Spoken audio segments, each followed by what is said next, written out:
Hey y'all, it's Alexis from Ask Alexis, and y'all just gonna get these downloads today. Cause I recently began to switch the way that I'm doing my anti-racism work, but that's because I realized I was jumping in another culture before doing the work in my own culture. So just so y'all know, R&R for melanated women. You want to know more about it? Drop me a gift. And maybe not just melanated women. R&R for melanated people. We got to get this work done efficiently and together, okay? So, we will go drop a gift if you're interested. And stay tuned for more to come. But, a lot of spiritual people, once you have your awakening, boom, blissed out feeling, oneness, what's happening? Shoo! Back in the body, time to do the work. However long yours took, it was outside of time anyway, really don't matter for the earthly realm. That was for you. I had to learn that. Now, shadow work. That means something different depending on what your spiritual practice is. Sometimes it's the shadows of your mind and your ego. Sometimes it's literally your shadow.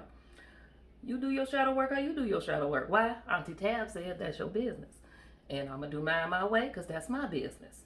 However, what we not acknowledging, because I believe that a lot of these love and lighters and the oneness people, and it's not, that is true on some level.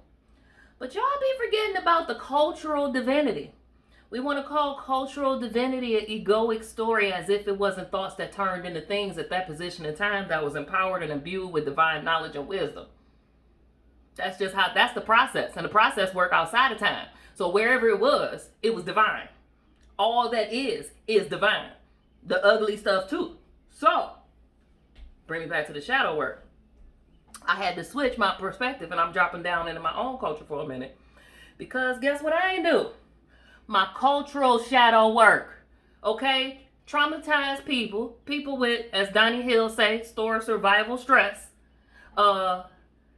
We got work to do before we just be telling other people how to do their work. And I know sometimes you got to give it to another before you can have it for yourself. But do that shit in your own culture.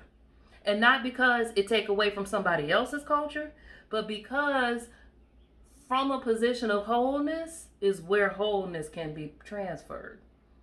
From a position of an awareness or some kind of knowledge that you're broken, you can't really be transferring nothing but brokenness or part of the story. So, cultural shadow work. Now this brings me to my non-melanated, clear, racialized white siblings. A lot of y'all don't like doing your cultural work because you don't like what you looked at.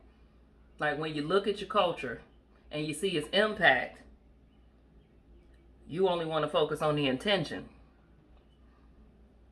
And cause and effect is just a universal law. So intention and impact, that's the process of creation. And the work here is for y'all to do y'all cultural shadow work. And what that look like is looking at the history of your past and your ancestors and healing and venerating your ancestors to bring them to wholeness so that you can exist in wholeness today. Because the oneness that you know exists, you are not in. You have to jump out of your body to get it. But if you're here to bring forth a new earth, you're here to create oneness on earth as a awareness, then you're going to have to do your cultural shadow work, which means you're going to have to learn reverence for other cultures, remorse for the impact of your culture on their culture. You're going to have to do some reparation to yourself, because did you know that consuming other people and feeling that remorse is a trauma to your culture and your body that needs to be healed? Some of our ancestors, no matter what culture they come from, turned into monsters, and those monsters terrorize lines. That's the process. Heal the monsters in your line instead of the monsters in ours. We'll take care of the monsters in ours.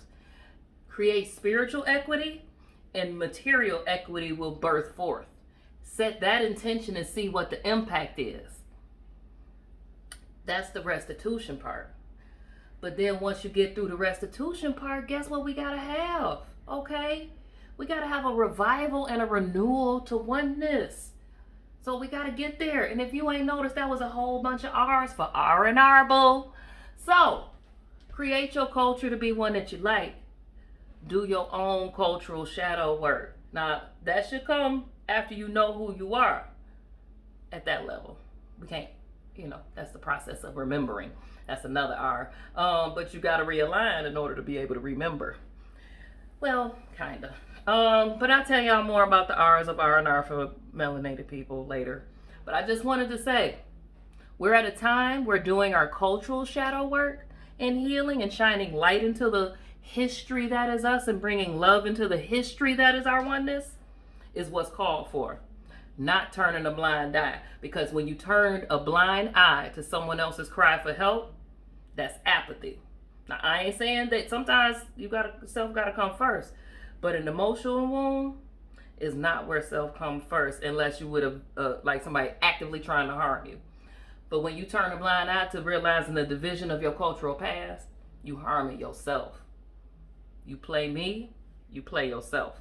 Love you.